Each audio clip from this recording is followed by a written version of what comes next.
Alright, got us a 6F50.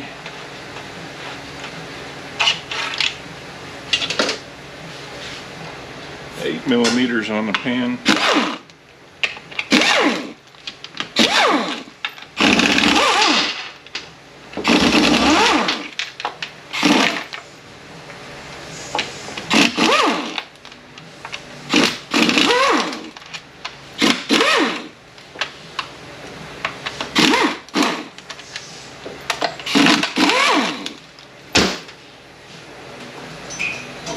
Mark where the studs were.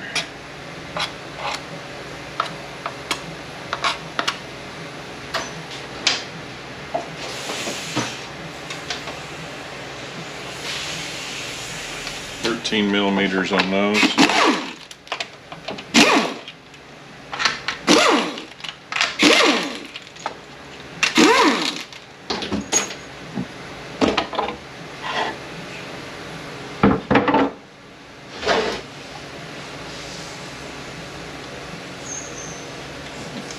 Push in on the tab and it will release the speed sensor.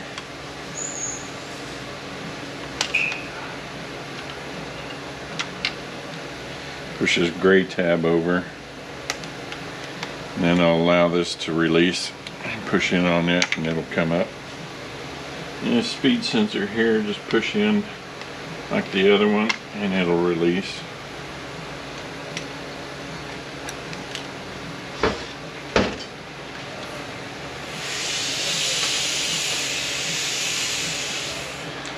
$10 on the Tecum.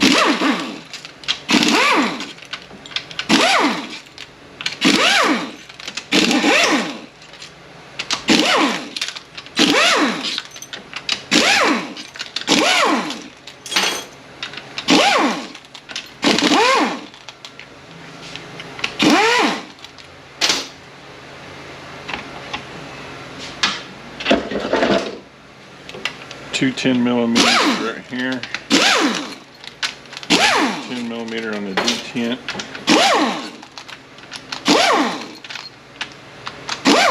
And these 10mm on the outside.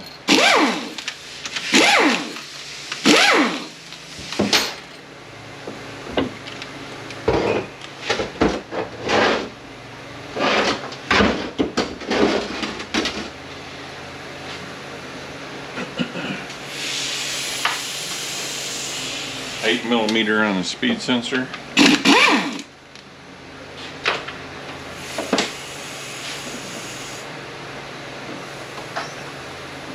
This little rubber seal that's up in the case, you pull it out, and then there's an orifice that's behind it that has a tendency to break. You're going to want to check that.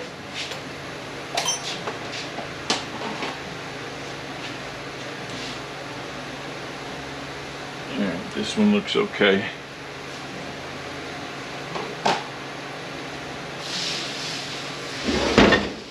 Go ahead and take the 13mm off on our case.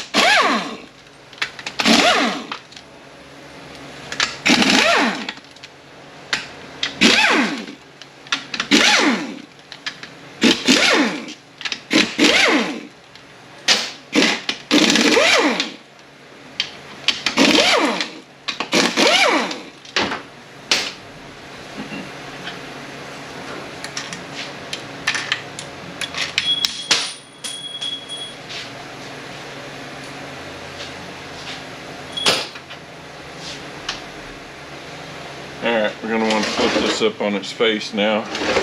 There's a tag right here. We're going to want to take a picture of that, document that. We also want this tag right here. This one's more important than any of them because it's got our solenoid strategy on it.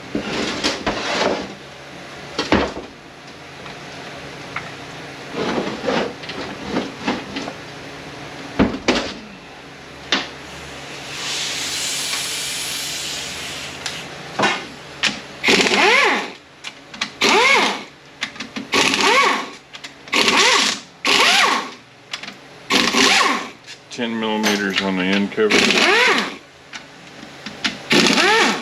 8 millimeter if you want to take the speed sensor out.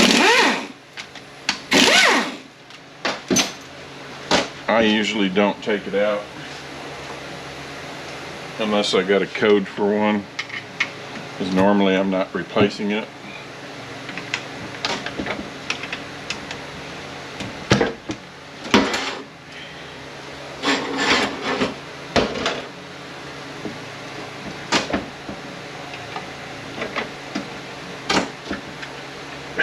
I usually hand wash this end cover.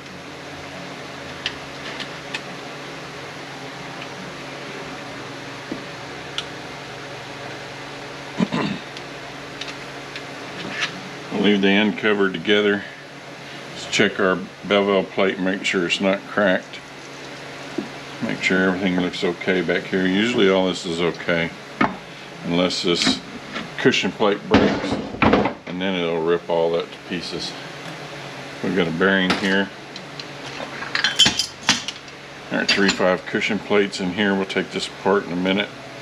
It's different between the 6F50 and the 6T70. Bearing here. Sun shell. Make sure the teeth of our clutches have not chewed this all to pieces. Make sure our cushion plate here is good. Looks okay.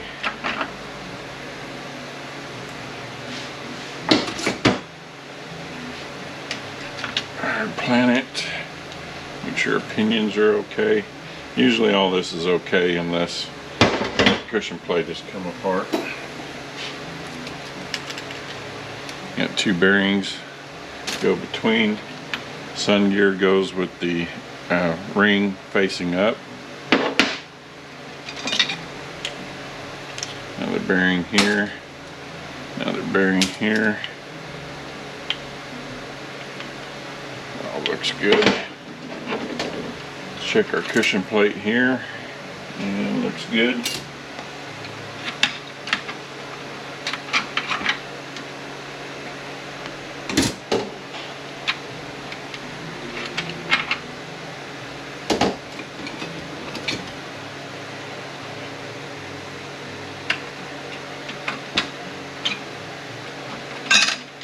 Oh, come on now.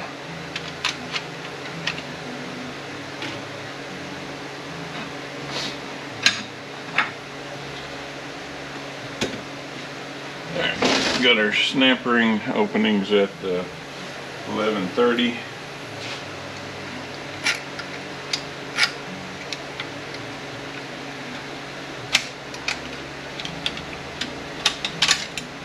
And on my sprag, I just marked the bottom of it so it's quicker to assemble it back in. It only fit one way, but you're going to sit there and fiddle around trying to figure out which way it goes. Make sure that it's turning counterclockwise, locking clockwise, and it's, you know, nice and free, not hanging up at all. Make sure this is not cracked. I've seen quite a few cracked.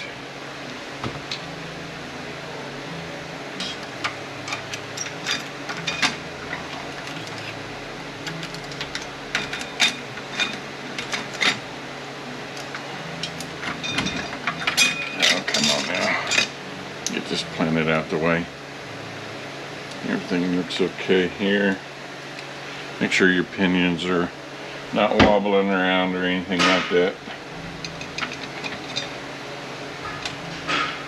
And our sun shell with bearing on the back. These bushings are looking pretty worn. Be putting a bushing kit in here.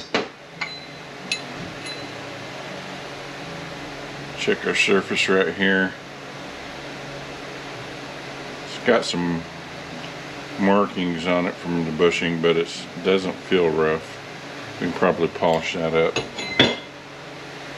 Another bearing down here. Make sure our cushion plate's good. And I forget what this one was doing. I think it had a shutter. Opening of our snap rings at the 630.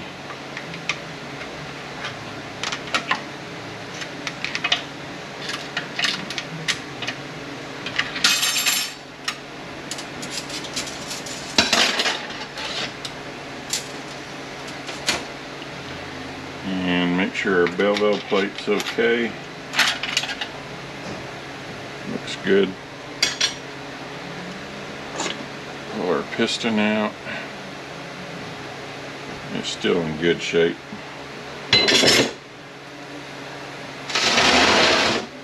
Alright, the case halves are silicone together.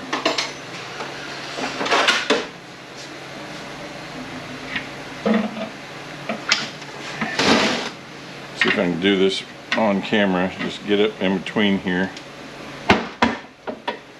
Try it.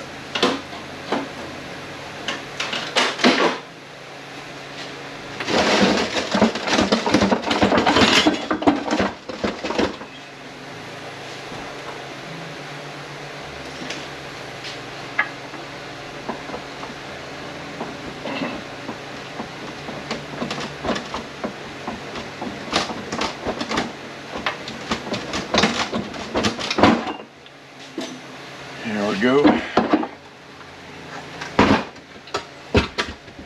there's a seal in between the case halves there.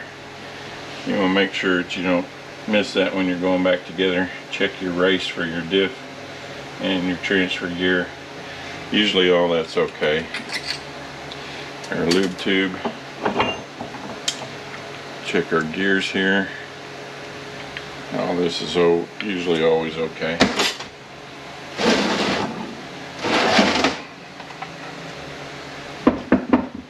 Differential, make sure spider gears are okay, or pins not loose. That all looks good. 10 millimeters on the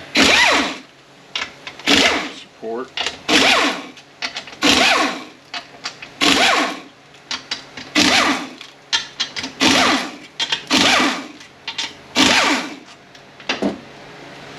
Make sure this is turning nice and free, no noise.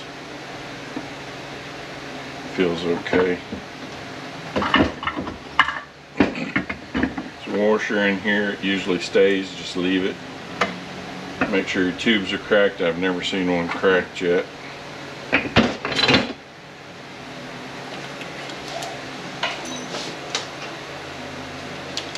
Eight millimeters on the oil slinger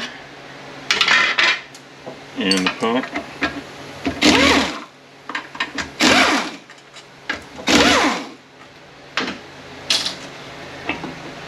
Our filter comes off. You can take these pumps apart if you want to. I have yet to see any of them bad. I usually just make sure it's pumping okay.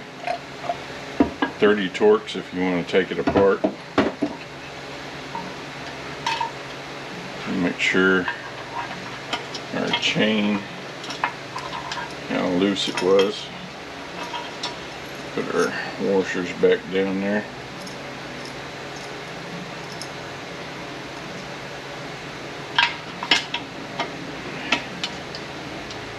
Alright, it's still pretty good.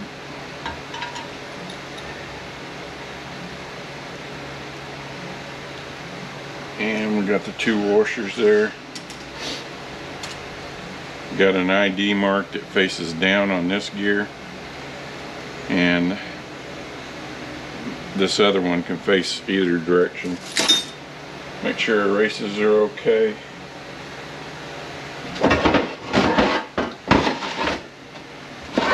And we'll go take our 3.5 reverse drum apart. You have to have a ring that goes around here. When you press this down, don't go too far and snap this tab off. There's a snap ring right here we got to take off in order to get this clutch pack apart. Alright, I forgot I need to take the clutch pack out of here in order to get the snap ring out. I wanted to do it while I was there. So just pull the snap ring out for the clutch pack. That allows the whole hub to come up. another bearing underneath it. There's our snap ring for in here. We've got our balance piston, return spring,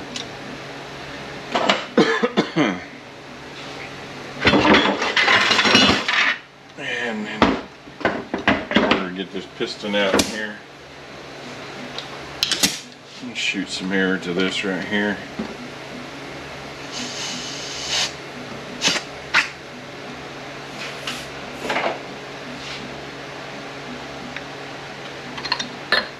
Here's our other piston.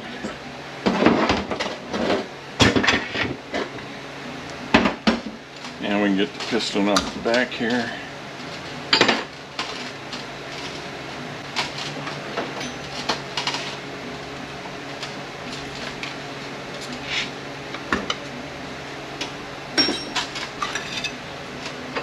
Make sure our piston's okay. Feels good. Return spring. Now you can get the snap ring up front. It allowed that to go down far enough to get this off. And this cushion plate here, it does not matter if it's in good shape or not. Always replace it. When it goes bad, it takes this drum out. They make a saver for it. I've never used it. I always just buy the drum. Alright, looks like pretty normal stuff for this one. We're going to do a zip kit and a valve body, bushing kit, LS kit, which is kit with clutches, filter, bushing kit, 3.5 reverse cushion, no pressure switches on the Tekken, so we don't have to buy that kit. Let's see, I think that's it besides the converter. So when we get this thing sold, we'll be back for the rebuild.